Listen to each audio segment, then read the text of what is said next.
A storm was coming. Way off in the distance, its inky edges began to spoil the late morning sky.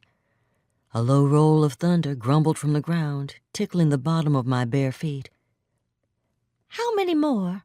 Etta May said, holding the front of her dress out before her like a basket. "A bushel or two." I plucked another cicada shell from the bark of a pine that grew in the far corner of Mama's old thinking spot. Etta May giggled. "I love you a bushel and a peck," she sang, her voice holding a sort of magic that shot clean through like winter static, through anyone who listened. I smiled, the corners of my mouth pulling back from the lovely sound. "A bushel and a peck?" I laid the shell gently to rest with the others.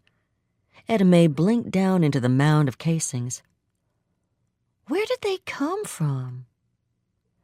I spooled the length of my hair around my finger. "From the ground," I said, pulling my finger free, leaving a perfect curl down the front of my blouse. "That's what your granny says." I stood tall, placing my hands on my hips, speaking deep in my best Miss Wessie voice.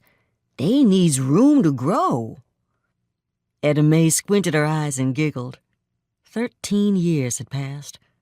13 long years since the cicadas last came, years before Etta May and I were born. Now they returned, digging loose from the earth, attaching themselves to trees, leaving behind a fragile crop of amber-tinted shells.